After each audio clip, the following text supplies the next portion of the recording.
Hello and welcome everyone, this is CA Mohammed Memon. I welcome you all on the platform of great tutorials. आपने हमारे first topic को सुना, शायद बहुत मजा आया लगता है आप लोगों को, क्योंकि काफी सारे लाइक्स, व्यूज, कमेंट्स, शेयरिंग भी हुए वीडियोस। अच्छा लगा बेटा हमें देख के। ठीक है, अगर सेकंड टॉपिक भी आपको पसंद आए तो आप लोग हमारे वीडियोस को लाइक करें, कमेंट्स करें, शेयर करें लोगों के साथ में। ठीक है, हमें बड़ा अच्छा लगेगा बेटे। ओके, और अगर आपने हमारा चैनल अब तक सब्सक्राइब नहीं किया है तो फटाफट सब्सक्राइब करो यार, वीडियोस तो आ रहे हैं। ठीक है, आगे और वीडियोस भी आते रहेंगे, तो हमारे चैनल को सब्सक्राइब करो ताकि आपको लेटेस्ट अपडेट्स, वीडियोस मिलते रहे। ओके, आज हम लोग सेकंड टॉपिक शुरू करेंगे। सेकंड टॉपिक का नाम क्या है बेटा? काफी इंटरेस्टिंग टॉपिक है। ओके, देखो यहाँ पे सेकंड टॉपिक का नाम है meaning and fundamentals of double entry book keeping. Meaning and fundamentals of double entry book keeping. अगर आपको याद हो बेटा, फर्स्ट टॉपिक पढ़ाते वक्त मैंने आपको ये चीज एक्सप्लेन की है, मतलब मैंने आपको डिटेल में नहीं बताया था, लेकिन मैंने आपको बोला था ये चीज हम लोग आगे पढ़ेंगे। आज हमें पढ़ना double entry book keeping system क्या है। ठीक है, अभी double entry book keeping system क्या है? बुक कीपिंग क्या है? डे टू डे ट्रांजैक्शंस को बुक्स ऑफ अकाउंट्स में सिस्टमैटिकली रिकॉर्ड करना। बुक कीपिंग क्या है? डे टू डे ट्रांजैक्शंस को बुक्स ऑफ अकाउंट्स में सिस्टमैटिकली रिकॉर्ड करना। This is called book keeping. मतलब अगर मैं एक बिजनेसमैन हूं तो मुझे हिसाब किताब तो रखना है। तो मैं हिसाब किताब रखने के लिए क्या करूंगा? जितना पैसा आया, जितना पैसा गया, जितना माल खरीदा, जितना माल बेचा, उसके एंट्रीज करूंगा मैं। उसी को हम बुक कीपिंग बोलते हैं। अब बुक कीपिंग करने के कई सारे अलग अलग तरीके हैं। ठीक है, लेकिन सबसे सिस्टमैटिक, सबसे साइंटिफिक, सबसे एक्यूरेट, सबसे कंप्लीट, सबसे सही, सबसे जबरदस्त मेथड अगर कोई है तो वो ये है double entry book keeping system. अभी double entry book keeping system क्या है और ये शुरू कहां से हुआ बेटा? ठीक है, ध्यान देना बच्चा। ठीक है, तो हम लोग क्या पढ़ने वाले हैं? Meaning and fundamentals of double entry book keeping. तो ये पूरा टॉपिक किस पे फोकस कर रहा है? Double entry book keeping system पे फोकस कर रहा है। अभी double entry book keeping system किसने लाया? ओके, आपको याद होगा फर्स्ट टॉपिक में मैंने बताया। ओके, ये जिनकी इमेज है इनका नाम है लुका डी बार्गो पैक्योली। ये लुका डी बार्गो पैक्योली कौन थे? ये एक इटालियन मर्चेंट थे। मर्चेंट कौन होता है? बिजनेसमैन। तो इटली के बिजनेसमैन थे। ठीक है, और इन्होंने बुक कीपिंग सिस्टम का, डबल एंट्री बुकिंग सिस्टम की शुरुआत की। लोगों के सामने डबल एंट्री बुकिंग सिस्टम का जो सोच रखा, जो न्यू रखी, जो इन्वेंशन रखा, या जो सबके सामने जो सबसे पहली बार डबल एंट्री बुकिंग सिस्टम लाया गया, वो इन्होंने लाया बेटा। ठीक है, ओके। इन्होंने 10 नवंबर 1494 को double entry booking system introduce किया। इस तारीख से अकाउंट्स और बुक कीपिंग एकदम सिस्टमैटिक तरीके से रिकॉर्ड होना शुरू हो गया। इसके पहले भी बुक कीपिंग और अकाउंटेंसी होता था। ठीक है, इसके पहले भी रिकॉर्ड्स मेंटेन किए जाते थे, लेकिन इस तारीख से 10 नवंबर 1494 से इस तारीख से आपके बुक कीपिंग और अकाउंटेंसी सिस्टमैटिक तरीके से मेंटेन होने लग गए बेटा। इसीलिए इस डेट को क्या सेलिब्रेट, 10 नवंबर को क्या सेलिब्रेट करते हैं? International accounting day. 10 नवंबर को क्या सेलिब्रेट करते हैं? International accounting day. ठीक है बेटा, आगे देखते हैं हम लोग। अब हम लोग पढ़ेंगे बेटा डबल एंट्री बुकिंग सिस्टम क्या है। क्या पढ़ेंगे हम लोग? Double entry book keeping system क्या है? It is the most scientific method of recording monetary transactions in the books of accounts. अब ये सबसे साइंटिफिक तरीका है। साइंटिफिक तरीका किसको बोलते हैं? जब किसी तरीके को टेस्ट किया जाता है और टेस्ट करने के बाद में वो सारे टेस्ट पास कर जाए, ठीक है, उसको हम बोलते हैं साइंटिफिक तरीका। मतलब डबल एंट्री के कई सारे तरीके हैं, ठीक है, लेकिन सबसे बेहतरीन तरीका, सबसे एक्यूरेट, सबसे कंप्लीट, सबसे सिस्टमैटिक तरीका अगर कोई है तो वो double entry book keeping system है। इसलिए सबसे साइंटिफिक तरीका कौन सा है? Double entry book keeping system. अब ये क्या बोलता है? This system of book keeping is based on the fact that there are two aspects of every business transactions. ये double entry book keeping system आया कहां से? ये लुका डी बार्गो पैक्योली के दिमाग में कहां से आया? क्योंकि उन्होंने सोचा हर ट्रांजैक्शन में दो एस्पेक्ट्स होते हैं। जैसे हम बोलते हैं लेन देन। मैं किसी स्टेशनरी की दुकान में गया, मान लो ये पेन लेने के लिए गया मैं, ठीक है, ये पेन 100 रुपए का है। मैंने स्टेशनरी की दुकान वाले से पेन लिया, उसको 100 रुपए दिया। पेन आना एक एस्पेक्ट है, पैसा जाना दूसरा एस्पेक्ट है। मान लो वो स्टेशनरी की दुकान वाला मेरा पहचान का है, ठीक है, मेरा वहां पे खाता चलता है, मैं पैसे एक साथ में देता हूं उसको, तो मैंने उससे पेन लिया। अब आप बोलोगे सर पेन तो लिया लेकिन दिया तो कुछ भी नहीं, तो खाली आ रहा है, जा तो नहीं रहा है। ठीक है, पेन आया, गया नहीं, लेकिन मैंने 100 रुपए देने का वादा कर दिया, मेरी लायबिलिटी जनरेट हो गई, वो भी एक एस्पेक्ट है। तो अगर आप इस तरह से देखोगे और एनालाइज करोगे, ट्रांजैक्शन को डीप में एनालाइज करने की कोशिश करोगे, तो आपके समझ में आएगा हर बिजनेस ट्रांजैक्शन के दो एस्पेक्ट्स होते हैं। हर बिजनेस ट्रांजैक्शन के दो एस्पेक्ट्स होते हैं। ठीक है, क्यों ऐसा है? क्योंकि हर बिजनेस ट्रांजैक्शन में कम से कम दो लोग, दो अकाउंट्स या दो पार्टीज इन्वॉल्व होती है। देखो, every business transaction involves two persons और अकाउंट्स और parties wherein one is the receiver of the benefit and the other is the giver of the benefit। Her business transaction में दो accounts, दो person या दो पार्टीज इन्वॉल्व होती है, उनमें से एक रिसीवर ऑफ द बेनिफिट होता है और एक गिवर ऑफ द बेनिफिट होता है। समझ में आ रहा है बेटा? अभी रिसीवर क्या, गिवर क्या, ये आगे जब आप अकाउंटिंग एंट्रीज करोगे तब समझेगा। फिलहाल सिर्फ इतना याद रखो, हर बिजनेस ट्रांजेक्शन में दो अकाउंट्स इन्वॉल्व होते हैं, दो पार्टीज इन्वॉल्व होती है, उनमें से एक party receiver of the benefit होती है और एक गिवर ऑफ द बेनिफिट होती है। ठीक है, आगे देखते हैं हम लोग। इफ, ये बहुत अच्छा स्टेटमेंट लगता है मुझे, if something comes into the business, something goes out from the business. ठीक है, मैंने पेन खरीदा और मेरे पास से पैसा गया, तो पेन आया, पैसा गया। If something comes in, something goes out. Business में अगर कुछ आ रहा है तो बिजनेस से कुछ जा भी रहा है। ये एक बेसिक सोच है जिसकी वजह से double entry book keeping system की शुरुआत हुई। ये एक सोच के वजह से शुरुआत हुई। Recording of two aspects of monetary transactions in the books of accounts in terms of debit and credit is called as double entry system of bookkeeping। बराबर है? तो मैंने आपको क्या सिखाया बेटा, हर बिजनेस ट्रांजैक्शन के दो एस्पेक्ट्स हैं, हर बिजनेस ट्रांजैक्शन के दो एस्पेक्ट्स हैं, उन दोनों एस्पेक्ट्स को बुक्स ऑफ अकाउंट्स में रिकॉर्ड करना और उनमें से एक को डेबिट करना और एक को क्रेडिट करना। This is called double entry book keeping system. Now आप बोलोगे सर डेबिट क्या है, क्रेडिट क्या है? बेटा ये भी हम आगे जाके सीखेंगे। जब आप एक्चुअली अकाउंटिंग एंट्रीज करना सीखोगे तब आपको समझ में आएगा कैसे डेबिट करते हैं, कैसे क्रेडिट करते हैं। फिलहाल के लिए आपको क्या सोचना है, फिलहाल के लिए सिर्फ इतना सोचो, किसी भी बिजनेस ट्रांजैक्शन को जब आप एनालाइज करोगे तो आपको समझ में आएगा उसके दो एस्पेक्ट्स हैं, उनमें से एक एस्पेक्ट को हम डेबिट करेंगे, दूसरे एस्पेक्ट को हम क्रेडिट करेंगे। तो किसी भी बिजनेस ट्रांजैक्शन को बुक्स ऑफ अकाउंट्स में लिखना और इस तरह से लिखना कि उसके दो एस्पेक्ट्स को हम रिकॉर्ड करें और इस तरह से रिकॉर्ड करें कि एक एस्पेक्ट को डेबिट करें, एक एस्पेक्ट को क्रेडिट करें। इसी को हम बोलते हैं बेटा double entry book keeping system. समझ में आया बच्चा? आगे बात करते हैं। ठीक है, अब ये देखो बेटा, डबल एंट्री सिस्टम है यहाँ पे, लेकिन डबल एंट्री सिस्टम के पहले कुछ और सिस्टम्स भी है। तो अकाउंटिंग इंफॉर्मेशन कैसे रिकॉर्ड होता है? अब अकाउंटिंग इंफॉर्मेशन क्या, जो आपके डे टू डे ट्रांजैक्शंस होते हैं वो रिकॉर्ड कैसे होता है? उसको रिकॉर्ड करने के दो तरीके हैं, एक इंडियन सिस्टम और एक इंग्लिश सिस्टम। इंडियन सिस्टम क्या? ठीक है, अब आपको पता होगा बेटा, इंडिया में बहुत सारी लैंग्वेजेस है, हम अलग अलग लैंग्वेजेस, अलग अलग कल्चर्स को फॉलो करते हैं। ठीक है, तो हम में से कोई महाराष्ट्रियन है, हम में से कोई गुजराती है, ठीक है, हम में से कोई बंगाली है। ठीक है, तो हम अलग अलग लैंग्वेजेस में रिकॉर्ड करते हैं। तो हिंदी, अगर कोई हिंदी लिखता है तो वो हिंदी में अकाउंट्स लिखेगा, कोई मारवाड़ी में लिखता है तो मारवाड़ी में लिखेगा, कोई गुजराती में लिखता है वो गुजराती में लिखेगा। अलग अलग लैंग्वेजेस में हम रिकॉर्ड करते हैं, तो उसको हम लोग क्या बोलते हैं बेटा? Indian system. तो अगर हम हमारे देसी लैंग्वेजेस में, हमारे लोकल लैंग्वेजेस में अकाउंट्स मेंटेन करते हैं तो उसको हम बोलते हैं बेटा इंडियन सिस्टम। और अगर इंग्लिश में लिखा जाए तो उसको बोलते हैं इंग्लिश सिस्टम। बहुत आसान है बेटा। तो अगर लोकल लैंग्वेज में अगर हम रिकॉर्ड करते हैं अकाउंट्स को तो उसको हम बोलेंगे इंडियन सिस्टम, और इंग्लिश में लिखा जाए तो उसको हम बोलेंगे इंग्लिश सिस्टम। अब इंग्लिश सिस्टम में दो मेथड्स है, single entry system, double entry system. Single entry क्या, डबल एंट्री क्या, अभी पढ़ेंगे बेटा हम लोग। ठीक है, ध्यान देना बेटा, have your attention here now. अब हम पढ़ रहे पहले इंडियन सिस्टम। देख, ठीक है, देखो बेटा, इंडियन सिस्टम में हम क्या करते हैं? Indian system maintains records in Indian languages such as Marathi, Hindi, Urdu, Gujarati et cetera. किसी भी लोकल लैंग्वेज में लिखना, इंग्लिश में ना लिखकर किसी भी लोकल लैंग्वेज में लिखना। अगर आप गुजराती हो तो गुजराती में लिखना, अगर आप बंगाली हो तो बंगाली में लिखना। ठीक है, अगर आप उर्दू जानते हो लिखना, ठीक है, उर्दू और हिंदी सुनने में सेम लगता है लेकिन उसकी लिखावट अलग है, उर्दू की लिखावट अलग है। ठीक है, तो उर्दू में लिखना, गुजराती में लिखना, किसी और मराठी में लिखना, किसी भी लोकल लैंग्वेज में लिखना, this is called Indian system. It is called महाजनी देशीनामा सिस्टम। ध्यान देना बेटा, ठीक है, इट इज कॉल्ड महाजनी देशीनामा सिस्टम। ये क्या है? हम जो लोकल लैंग्वेज में लिखते हैं, ठीक है, उस सिस्टम ऑफ रिकॉर्डिंग को हम बोलते हैं Mahajani Deshinama system. In this system transactions are maintained in long books.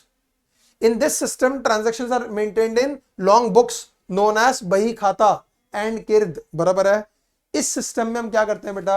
बड़े बुक्स होते हैं और उसमें सब कुछ रिकॉर्ड्स मेंटेन करते हैं, उसको बही खाता बोलते हैं। बही मतलब क्या? किताब, और खाता मतलब क्या? अकाउंट। तो ऐसी किताब जिसमें हम अकाउंट्स मेंटेन करते हैं उसको बही खाता बोलते हैं। मैं आपके रेफरेंस के लिए लेकर आया हूं बेटा, ध्यान देंगे। ठीक है, आपको दिख रहा होगा, नहीं तो वीडियो जूम करके देख लेना बेटा। ठीक है, ये एक लोकल लैंग्वेज में मेंटेन करने वाला तरीका है। और अगर आप इधर देखोगे ना, आप लोग जूम करके देख लेना बेटा। आई एम सॉरी, मैं अभी फिलहाल जूम नहीं कर पाऊंगा यहाँ से।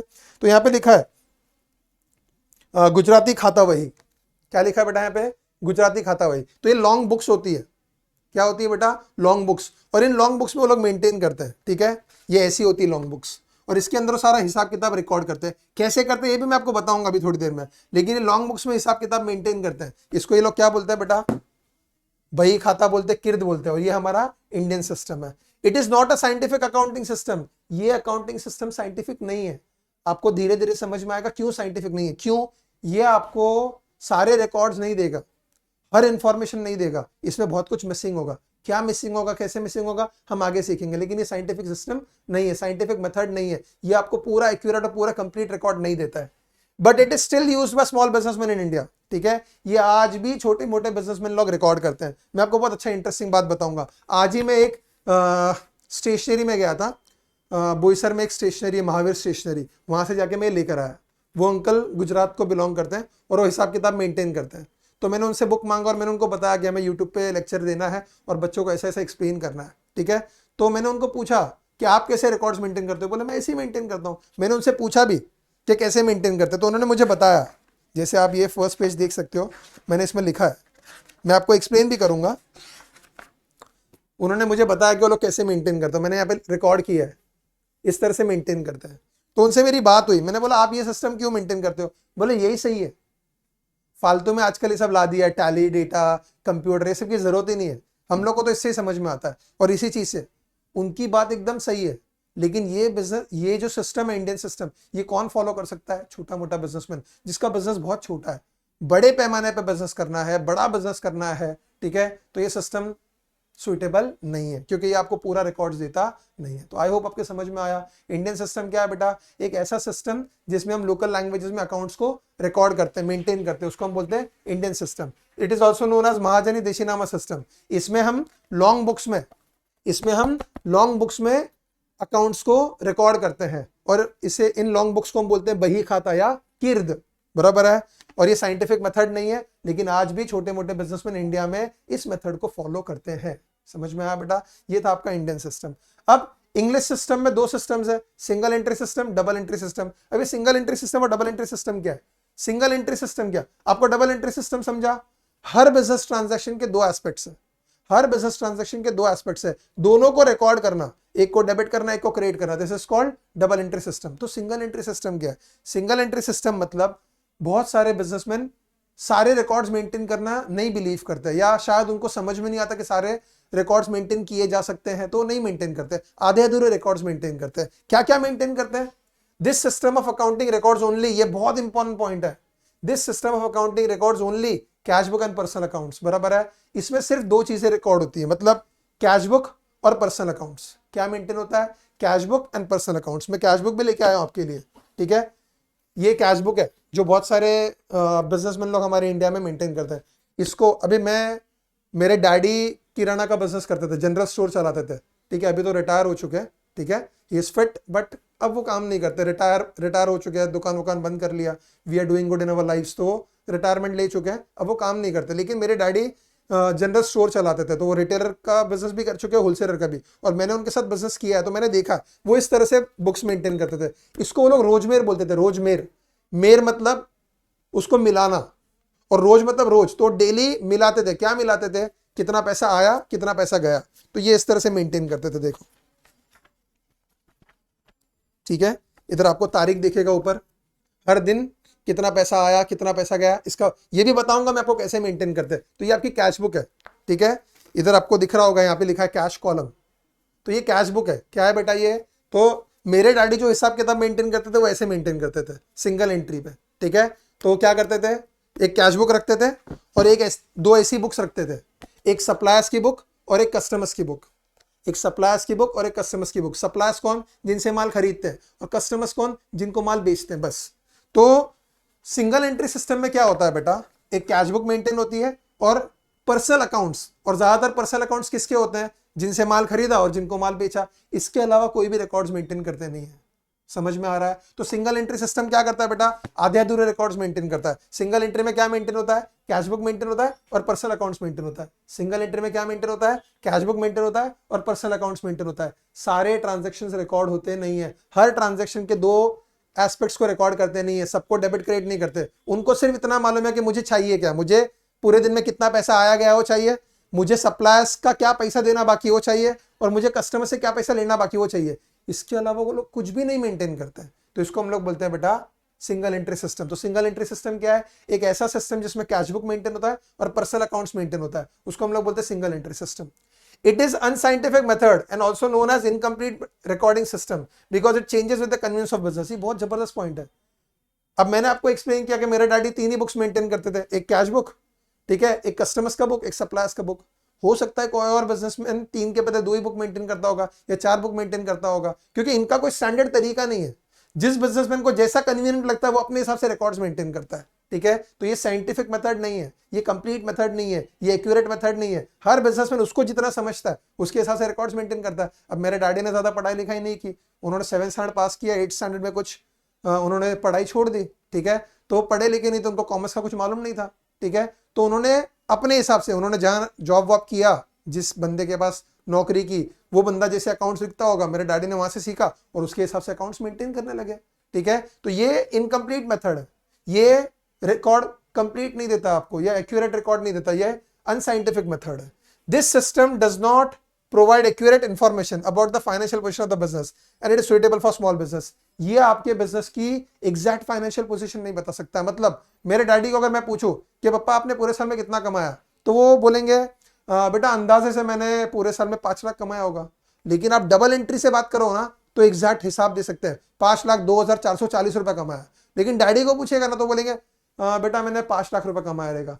तो ये मेथड आपको एक्यूरेट रिकॉर्ड, एक एक रुपए का, एक एक पाई का हिसाब नहीं दे सकता है, ठीक है। बिजनेसमैन, हालांकि जो बिजनेसमैन होता है, अब मेरे डैड ने बिजनेस किया इतने साल तक, बिना डबल एंट्री के बिजनेस किया एंड सक्सेसफुली किया, ठीक है। उनको कभी भी पूछो सब कुछ मालूम रहता था, लेकिन उनके एक्यूरेट फिगर्स नहीं होते थे, तो वो एक्यूरेसी नहीं होती उनके बिजनेस में। समझ में आ रहा है? और ये मेथड भी कहां सुइटेबल है? छोटे बिजनेस में। बड़े बिजनेस में ये मेथड सुइटेबल नहीं है। अब हम बात करेंगे बेटा फाइनली डबल एंट्री सिस्टम। ये बोल चुका हुआ ये वापस, double entry system is the most scientific method of recording all business transactions in the books of accounts. बराबर है? बुक्स ऑफ अकाउंट्स में ट्रांजैक्शंस को साइंटिफिकली रिकॉर्ड करना, this is double entry booking system. कैसे? अंडर दिस सिस्टम डबल और two fold effects of each business transactions are recorded. हर business transaction के 2 effects, उनके 2 एस्पेक्ट्स को रिकॉर्ड करते हैं हम, ठीक है बेटा। According to this system one account is to be debited and another account is to be credited with equal amount. बस इतनी बात याद रखो, हर बिजनेस ट्रांजैक्शन के 2 एस्पेक्ट्स हैं, उनमें से एक ट्रांजैक्शन को डेबिट करना, एक एस्पेक्ट को डेबिट करना है, दूसरे एस्पेक्ट को क्रेडिट करना है। यही double entry book keeping system है, दैट इज इट, ठीक है। अब आप बोलोगे सर समझ तो आया, लेकिन थोड़ा सा प्रैक्टिकल हो जाए। अब double entry book keeping system तो आप आगे जाके सीखने वाले हो, एक्चुअल में हम लिखने वाले हैं, ठीक है, तो आपको वहां पे समझेगा। लेकिन सिंगल एंट्री सिस्टम तो आपको नहीं समझेगा। तो मैंने क्या किया है बेटा, ये जो आपके बुक्स लाया ना मैं, इनको मैंने स्कैन करके इधर लिखा है, और मेरे डैडी कैसे अकाउंट्स मेंटेन करते थे मैं आपको बताता हूं बेटे। तो पहले हम कैश बुक देखेंगे, ठीक है। ये कैश बुक है मेरे डैडी की, मतलब ऐसे कैश बुक मेंटेन करते थे। देखो मंडे 22 अगस्त आज का कैश बुक का पेज में आपके लिए लेकर आया। अब मेरे डैडी क्या करते थे, सुबह दुकान में गए समझो फॉर एग्जांपल, तो दुकान के ड्रॉवर में कितना पैसा पड़ा हुआ है पहले उसका कैलकुलेशन कर लेते थे। मान लो दुकान के ड्रॉवर में, सॉरी,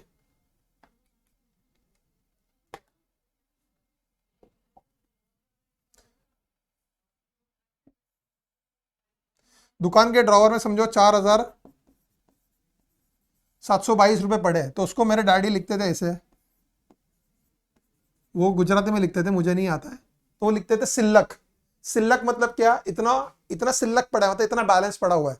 मतलब आज मैंने सुबह दुकान खोली तो मेरे दुकान में इतना बैलेंस पड़ा हुआ है। अब पूरे दिन में जितना पैसा आता जाएगा वो यहाँ पे लिखते जाएंगे। फॉर एग्जाम्पल कोई सुरेश भाई आए, ठीक है, प्लीज मुझे थोड़ा हिंदी लिखने के लिए एक्सक्यूज कर देना, ठीक है। समझो सुरेश भाई आए और उन्होंने 10,000 रुपए दिया, ठीक है। फिर कोई रमेश भाई आए, उन्होंने 5,000 रुपए दिया,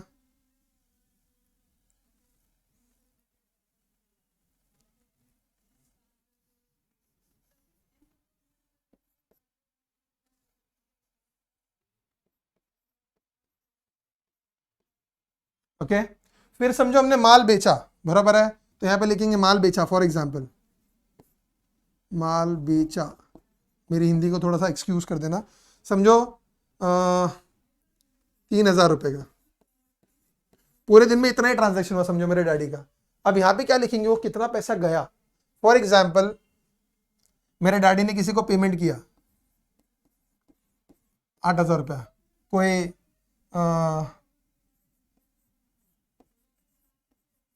सुनील भाई को, ठीक है। फिर मेरे डैडी ने समझो किसी कुछ चाय नाश्ता किया, उसका खर्चा हुआ फॉर एग्जाम्पल 122 रुपये नाश्ता, ठीक है।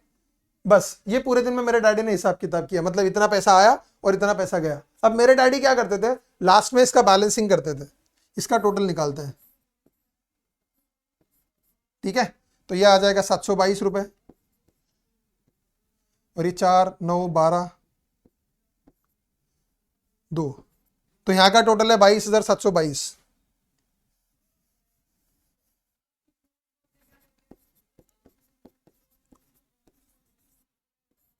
ठीक है। यहां भी लिखते थे 22,722।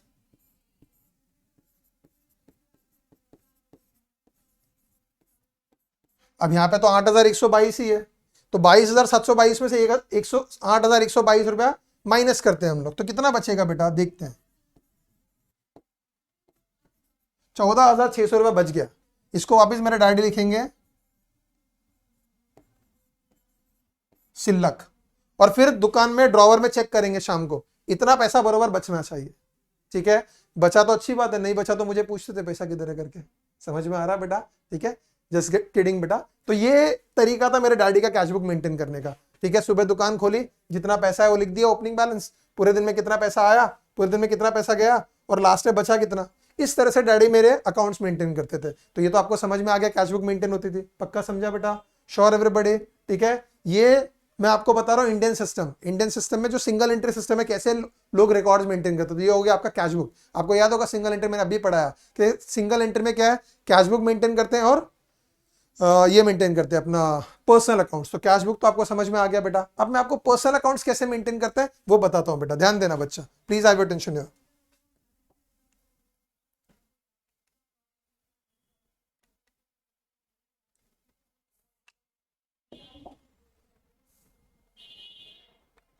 ठीक है, ये इस तरह से मेंटेन करते थे। मान लो ये फॉर एग्जाम्पल अगर मेरे डैडी ने किसी कस्टमर का रिकॉर्ड्स मेंटेन करना है, ठीक है, तो जैसे वो अंकल ने बताया आज, मैं उसके हिसाब से आपको एक्सप्लेन करता हूँ। मान लो अगर किसी कस्टमर का रिकॉर्ड्स मेंटेन करना है, मान लो कस्टमर का नाम है सुरेश भाई, ले लेते हैं हम लोग, सॉरी सुरेश भाई देख लेते हैं हम लोग।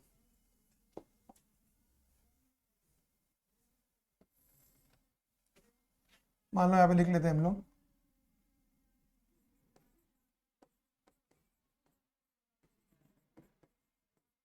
सुरेश भाई, बराबर है। अब सुरेश भाई से ये क्या करते थे, इधर लिखते थे, अब मैं इंग्लिश में लिख रहा हूं लेकिन वो इंग्लिश में नहीं लिखते थे मेरा डैडी, अमाउंट, ठीक है। इधर लिखते थे कैश आया या चेक आया और उसका तारीख क्या है वो लिखते थे, ठीक है। और यहां पे लिखते थे अमाउंट, और अगर बिल बनाते तो बिल नंबर और उसका डेट, इस तरह से मेंटेन करते हैं, ठीक है। थोड़ा सा ध्यान देना बेटे, अच्छे से सुनना, ये चीजें आपको समझ में, और ये चीजें इसलिए बता रहा हूं क्योंकि आपके बुक्स में नहीं है और डबल एंट्री में आप सीखने वाले भी नहीं हो, तो आपको सिर्फ एक ओवरव्यू देने के लिए कि सिंगल एंट्री में कैसे रिकॉर्ड्स मेंटेन होता था, ठीक है। तो अगर समझो सुरेश भाई का हिसाब किताब रख रहे, ठीक है, तो मान लो हमने सुरेश भाई को माल बेचा, ठीक है, बिल नंबर 101 और तारीख होगा समझो 10 जुलाई 2022, समझ में आ रहा है। वापस सुरेश भाई को हमने बिल नंबर 125 और माल बेचा 31 जुलाई को, फिर से माल बेचा, ठीक है। 101 नंबर का बिल था, 10,000 रुपए का माल बेचा था, और 125 समझो और 15,000 का माल बेचा, तो हमने सुरेश भाई को माल कितना बेचा, टोटल 25,000 का। समझो सुरेश भाई ने हमको 18,000 रुपए का पेमेंट किया, बराबर है। कितना तारीख को पेमेंट किया, समझो कैश में दिया, और कितना तारीख को पेमेंट किया, समझो आज पेमेंट किया 22/8/2022। अब सुरेश भाई मेरे को पूछते हैं कि मेरा पैसा कितना बाकी है, मुझे आपको और कितना पैसा देना है, तो बहुत आसान है, देखो ये कितना है 25,000, यहां पे भी लिखते हैं 25,000,